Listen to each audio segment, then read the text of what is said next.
because it still is a very controlled environment, and journalists don't have the access they need to help tell the story.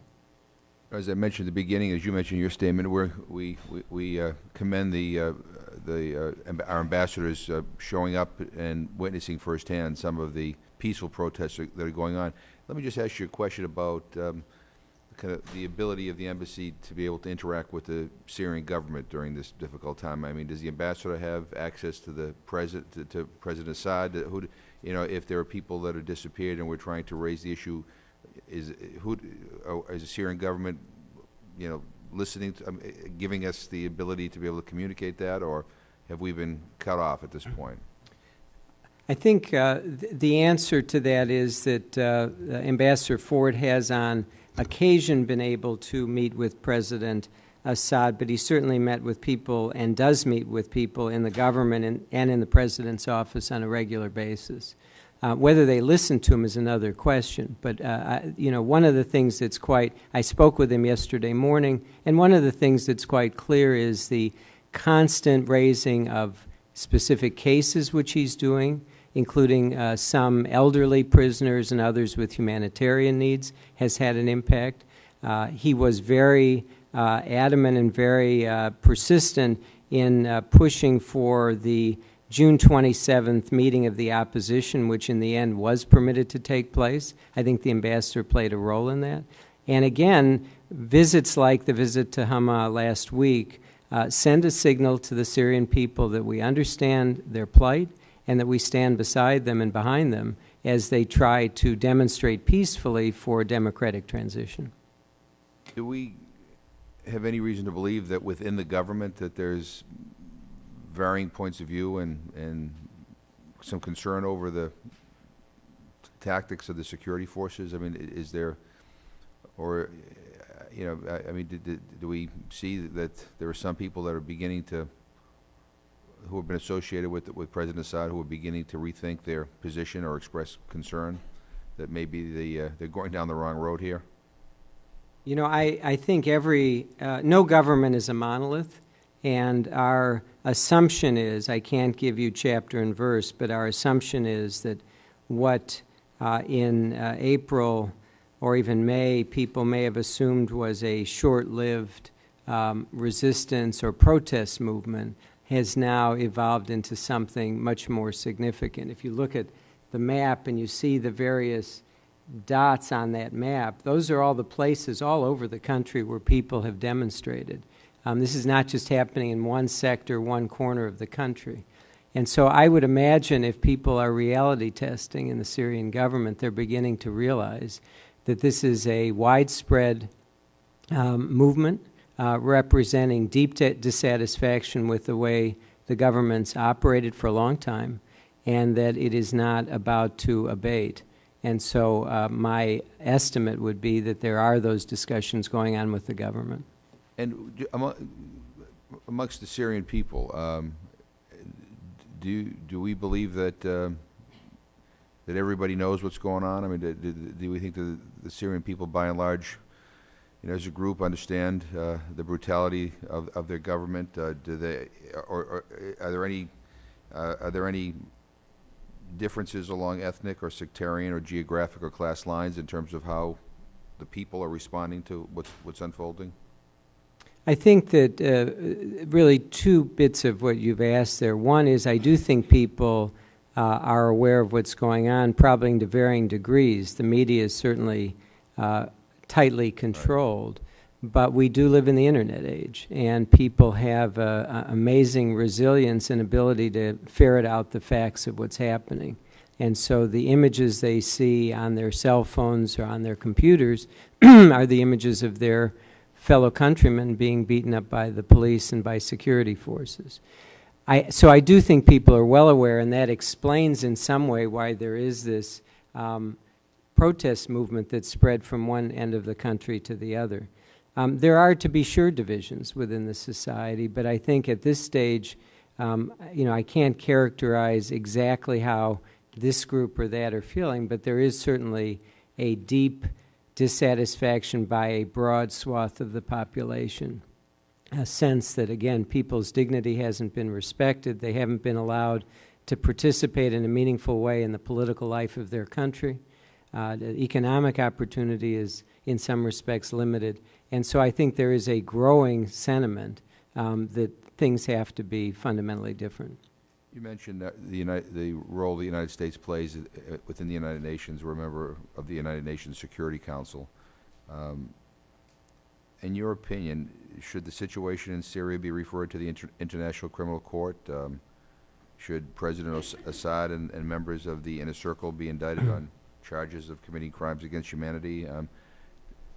We are, at this stage, I think, reflecting and reviewing a wide range of options, and some form of accountability, justice is certainly a piece of that. It could be a piece. But I think for us, the most important thing at this stage is to find a common reference point that will generate support within the UN and the Security Council in particular to deliver a message. And the message is we stand behind the Syrian people. The Syrian people are demanding fundamental change, and that the world community is not only aware of that but supportive of their demands. You mentioned the sanctions that we have against Syria at this particular point. I mean, can you talk a little bit about them, and what additional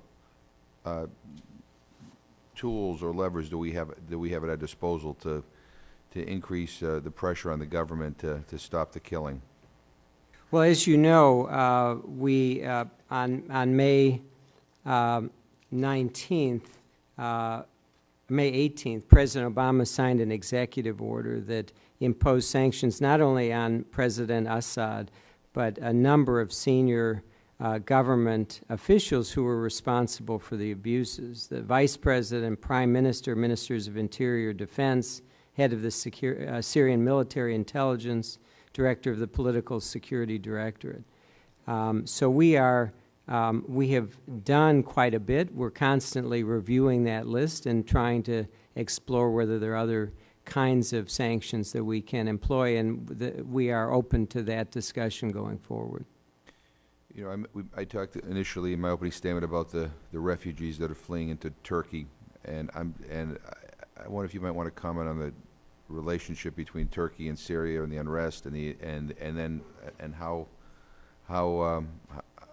these refugees who are, you know, fleeing a very difficult situation, how they're being treated, and you know, are there additional things that we should be doing to make sure that we're responding to what is becoming a humanitarian crisis? What is a humanitarian crisis, I should say. Yeah, Mr. Chairman, not only refugees fleeing, but also internally displaced, and it's often the case that those who are internally displaced within their own country are even more vulnerable. The UNHCR and the Syrian Arab Red Crescent last week estimated there are about 30,000 now displaced Syrians within the country because of the unrest. About 12,000 Syrians at one point have fled to Turkey, but now we think the number's down to about 8,500. Those refugees that have crossed into Turkey are in 6 camps that are run by the Turkish Red Crescent, and we certainly appreciate the humanitarian efforts by the Turkish government to provide them shelter and provide humanitarian assistance. We stand ready to help and assist in any way we can, but at this point, the Turkish government seems to be wanting to do this on their own.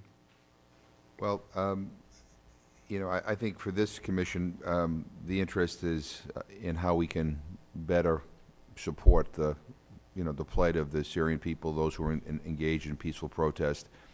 And part of the reason why we're doing this hearing is because we want to continue to call attention to what is happening. We want we want the Syrian government to realize that the United States Congress is paying attention to what is happening, that we're not going away. And again, I appreciate what the Secretary of State, what you and what our Ambassador Ford have done in terms of, I think, being pretty forthright in terms of condemning the brutality that is ongoing. And so we here, you know, want to find ways to be supportive of that. We don't want to do anything that's going to have the opposite effect. You know, sometimes good intentions don't always produce the results that that we desire. But you know, we would appreciate the administration's continued input on how we can best help you call attention to what is happening and help encourage you know, more respect for human rights and hopefully maybe you know, a peaceful transition to true democracy.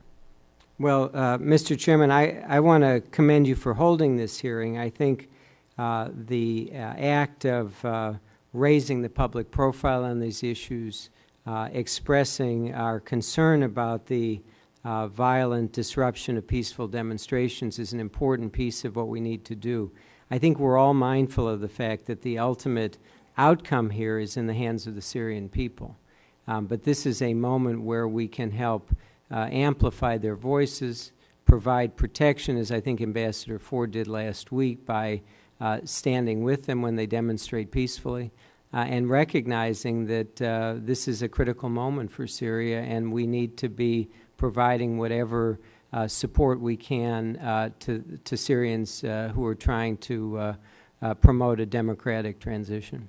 And again, I just say I appreciate your testimony. I appreciate the Secretary of State's comments and Ambassador Ford's, you know, standing, you know, with the peaceful, standing and watching a peaceful demonstration take place. I mean, I think it's important, not just you know, in Syria, but for the world to know that if you know this country here, if we stand for anything, we're going to stand out loud and foursquare for human rights and you know, it's up to the Syrian people to determine what their future is going to be. But you know, that this very difficult time that they're all experiencing right now, we're watching very, very closely, and we certainly do stand with the peaceful protesters, and you know, we urge the Syrian government to you know, to respect their rights. And now, before I let you go.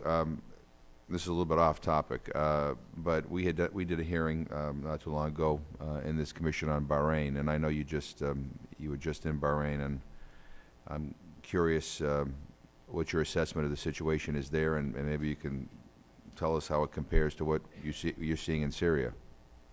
Well, I'm always reluctant to make comparison because these countries are so different. Let me just say a few words about Bahrain, though. We continue to support the process of dialogue, which the King has initiated at the beginning of this month. It's unclear at this stage where that dialogue is going to lead, but it's certainly a useful thing that there is a broad discussion going on within the body politic of Bahrain. And it does, at this point, represent a wide range of voices. We continue to have concerns about the detention of a number of people without charge or trial or without access to their families. Numbers vary widely. The government, I think, released something in the order of 150 people earlier this week, which is a positive sign, but a number of people are still being detained, perhaps several hundred. We continue to have concerns about some of those who've been prosecuted in the special national safety courts, including some political leaders, journalists, doctors, and nurses. Some of those cases are ongoing and will be reinstituted in the fall. We have concerns about some of the firings of people who participated in the demonstrations in February and March, perhaps 2,000 people. The government's made a commitment to return many of them, but it hasn't happened very quickly, so we're monitoring that very, very closely as well. So it's a mixed picture, honestly. Again, it's a country in a very critical moment. We're going to continue to urge the dialogue to go forward so that some of the larger political and social issues can be addressed in a meaningful way. But we're going to also be pressing on some of these human rights issues where we see unresolved problems. Do you know whether they've allowed the Red Cross to enter the country and be able to interview some of the people that are in detention? My understanding is that that's now under discussion, and the government's revisiting its views on that, but there are some discussions going on. Well, thank you very much for being here. We appreciate your time and your words on this issue. So thank you. And thank you for your leadership. Appreciate it.